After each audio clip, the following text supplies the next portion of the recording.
सभी साथियों, क्रांतिकारी जय भीम, जय भारत, जय संविधान। साथियों, मैं आपका भाई पंकज बौद्ध आप सभी के बीच लाइव नगीना लोकसभा गांव इस्लामपुर बेगा से। सम्मानित साथियों, आप लोग जो लाइव देख रहे हैं, ये नगीना लोकसभा गांव इस्लामपुर बेगा से भीम आर्मी के बब्बर शेर, मजबूत साथी बड़े भाई अनिल रावण जी, जो कि छोटे रावण से जाने जाते हैं। सम्मानित साथियों, आप सभी से आग्रह करूंगा कि आप सभी साथी लाइव को ज्यादा से ज्यादा शेयर करें। कभी समझौता नहीं होता, ये आपसे वादा करने जा रहा हूँ।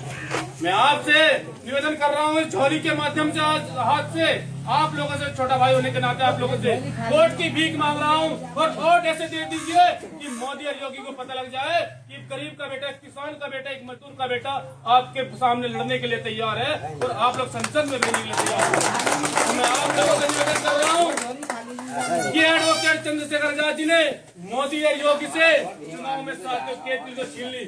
अब चुनाव में चाय भरने का काम, उस केतली को भरने का काम आने वाले 19 तारीख में चुनाव चिन्ह केतली का बटन दबाकर उस केतली को भरने का काम करें और मोदी और योगी का इलाज करने के लिए एडवोकेट चंद्रशेखर आजाद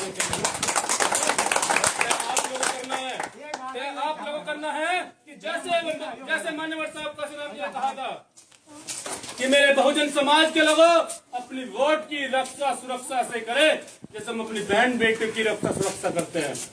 अपनी वोट को अपने 70 रुपए के अर्धे पौवे में बेचने की कोशिश मत करना, क्योंकि अगर आप लोगों ने इस वोट को अर्धे पौवे में बेचने का काम किया तो 5 साल आपको किसी नेता के दर्शन नहीं होंगे। आपसे वादा करके जा रहा हूँ।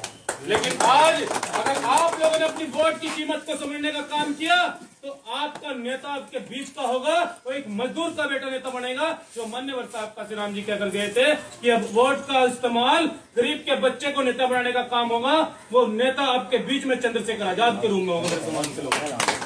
लेकिन बस आप लोग करना है, किसी के लालच में नहीं है, अपने वोट को नहीं बेचना है, उस अधिकार को जानना है जिस अधिकार हमें बाबा साहब डॉक्टर भीमराव अम्बेडकर जी बहुजन समाज को दलित से साहब बनाने के लिए, समाज के लिए 4-4 औलादे कुर्बान करके चले गए। लेकिन बाबा साहब को हमने वापसी में लौटाया कुछ नहीं है मेरे समाज के लोग। बड़े बड़े लोग नेता कहते हैं कि बाबा साहब तेरा मिशन उधर हम सब मिलकर करेंगे पूरा।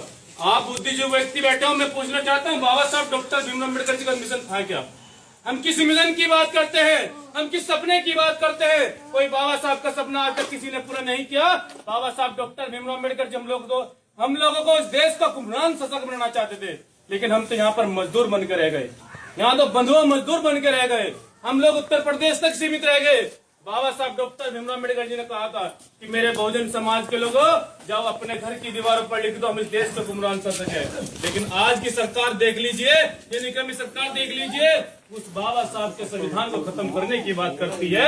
और जो संविधान की बदला 131 एमपी हम लोगों ने वहां से भेजे हैं, वो आज बाबा साहब के संविधान को खत्म करते होते हुए देख रहे हैं। बाबा साहब को खत्म करने की जो बात करते हैं उनको चुपचाप शांतिपूर्ण तरीके से देखने का काम कर रहे हैं। क्यों? क्योंकि समाज